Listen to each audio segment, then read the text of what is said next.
What's up, disc golfers? Joe here with Joe's Disc Golf, and I've got some sad news. Announced on March 21st, 2022, Eagle McMahon said that he's going to have an MRI during the last week of March. This all stems from the shoulder subluxation that occurred when filming videos with Jomez during the week of the Disc Golf Pro Tour Championship event. Before we get into it, I do want to share the difference between a dislocation and a subluxation. Please note that this is a generalization and the nitty-gritty is outside the scope of this video. A subluxation can be called a partial dislocation. Basically, in the shoulder, the humeral head, the top of the big bone in your arm, comes out part of the way and typically goes back in on its own. A dislocation is when the humeral head comes out completely and usually needs to be put back in place by a qualified healthcare professional. From Eagle's original post, I don't believe I fully dislocated my shoulder, but it did feel like it briefly popped out of place. When you look at the available research, about 90% of shoulder dislocations happen anteriorly. What the heck does that mean? That means the humeral head comes out forward. When we watch the video, you can clearly see that's what happens to Eagle's shoulder. The position his arm is in and the motion his body is doing is nearly textbook in the way he dislocates. If you didn't see the original video posted by Eagle on his Instagram page, I'm going to show it now. I'm going to go in depth on the types of injuries you can expect from the video he posted. If you're squeamish, this is your warning to look away now. We can see Eagle run up and spin counterclockwise. As he returns to facing forward, his arm lags behind, putting enormous stress on the joint and surrounding tissues. This stress is far more than his shoulder experiences during a normal power forehand shot. We see Eagle McMahon grab his throwing shoulder with his offhand. He bends over and gently pulls on it. This is again very common with an anterior dislocation. Putting the arm in that position gives the shoulder the best possible opportunity to return to normal. We can even hear him say in the video, "Ow, my arm." There are a couple different injuries that can happen when you sublux your shoulder like McMahon did. The first is a labral tear. This is fairly common with anterior dislocations. What makes the labrum so important in the shoulder is the stability it adds to an unstable joint. This instability allows us to have such a large range of motion, allowing us to do all sorts of activities. The labrum helps to deepen the shoulder joint, giving more stability without sacrificing much range of motion. The problem with a labral tear is the loss of stability and loss of strength or power.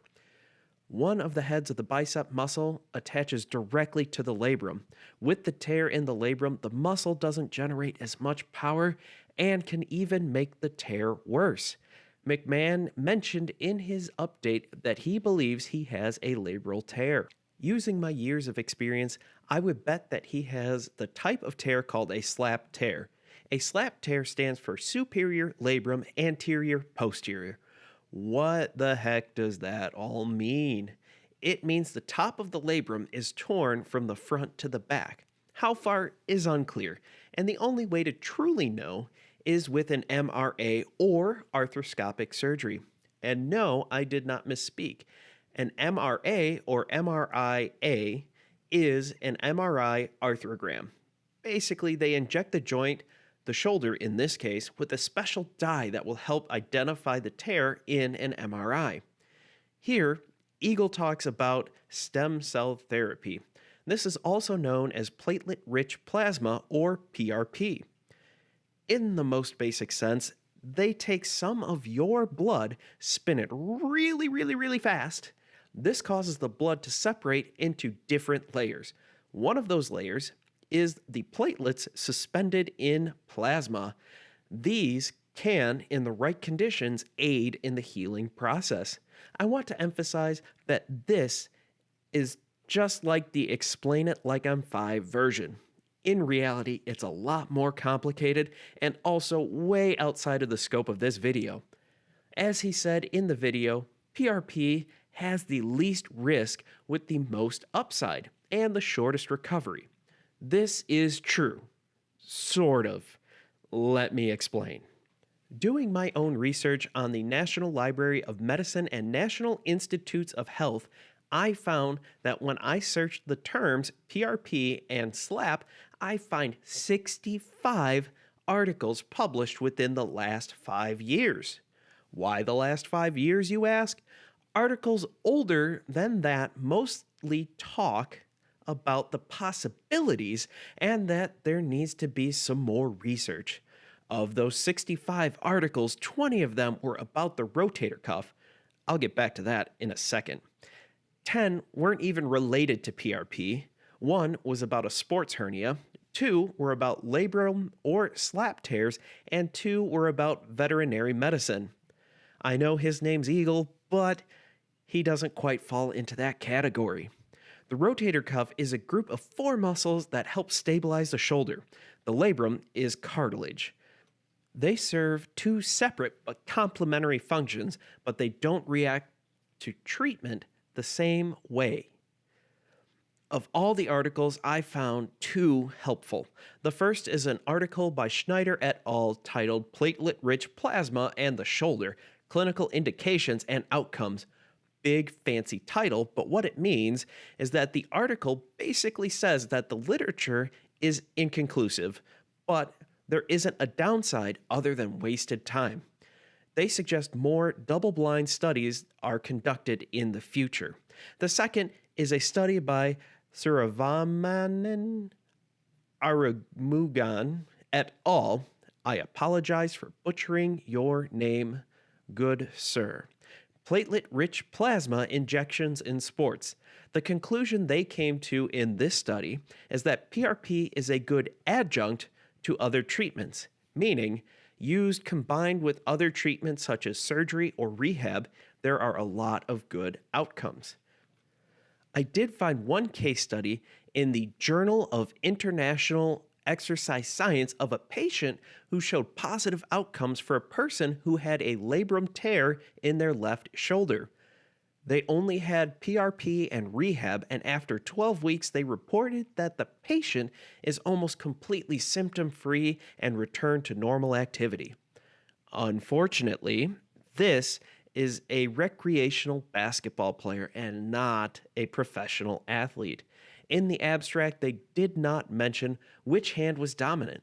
Given that most people are right-handed, we can assume that the individual is right-handed. And case studies aren't exactly the best evidence. They show that something can work, but a larger study needs to be conducted to reduce the likelihood of random chance. You can find all the links to the articles in the description below. I also did a Google search and found several clinics that offer PRP injections. They also offer testimonials, but I couldn't find how the success rates of the PRP treatments were for the general patient population that came in, let alone for something as specific as a labral tear or a slap tear. I know your eyes are glazing over and you totally didn't understand everything I just said. And that's okay. Feel free to drop a comment below and I will do my best to answer your question. If I was Eagle McMahon's healthcare provider and given the information that I could find right now, I would advise against this as the sole treatment. I do not have access to all the research out there, and I would strongly advise him to talk to his orthopedic surgeon to find out more information. If he needs a recommendation, I can recommend one that is one of the best, one of the top surgeons in the country, and he has some amazing outcomes and very, very quick recovery times. So how did we get here? That is the question of the day. Eagle McMahon sustained this injury right before the Disc Golf Pro Tour Championship. His Instagram post is dated October 14th, 2021. So I'll use that as the starting point for my timeline. He states in his post, I plan to work with Disc Golf Strong for the rehab process and also seek other professional care if I don't see improvements in the coming weeks. once I get home to Colorado. In my mind, I'm seeing red flags from this statement. The course of treatment that is highly recommended is to see a physician. Why, you ask? Well, if an orthopedic physician or other sports medicine professional got hands-on with his shoulder, they'd be able to tell with reasonable certainty whether or not he tore his labrum. Most likely, they'd have ordered an MRI in November, and McMahon would have had the full picture back then. He'd have had the opportunity to make the most informed decision. Instead, he did just rehab for the last 5 months. Normally, what insurance companies want is to have their customers try rehab for about 4 weeks. At this time, if things aren't getting better, then they go for surgery. Depending on how bad things are with the tear, that process can be shortened. One thing to note, doing rehab before surgery is a great idea. The stronger you are going into surgery, the better outcome and faster recovery you will have. If he had surgery in December, it would be completely plausible to see Eagle McMahon fully healthy at the Champions Cup. Instead, this is the second injury that has appeared to be mismanaged. Who is the first, you ask? Well, that's none other than the Discmania teammate and bomber himself, Simon Lizotte. This is the part where I get on my soapbox, but I'm going to be nice this time. I want to ask the Disc Golf Pro Tour to look into hiring an athletic trainer at each event, or at the very least have someone on call who knows orthopedic evaluations that can look at the pros as they stop at different tournaments. You can include this as part of the tour card. It's not hard to find an athletic trainer that will work these events. You can simply use a service like Go for Ellis and hire someone the week before the event happens. Now I'm calm. I'm zen. I'm off my soapbox. I hope you found this information useful, or at the very least, interesting. Let me know in the comments below if you want to see more videos like this. Don't forget to smash that like button, and if you really enjoy this, you can hit that little red button in the lower right corner of your screen and subscribe to Joe's Disc Golf. Thank you all for watching, and as always, I've been Joe. You've been awesome, and if you get a good tree kick, don't forget to thank Treesus, and if you get kicked deeper in the woods, then you need to repent and reflect because you have transgressed against Treesus. I can't wait to see you all in the next video.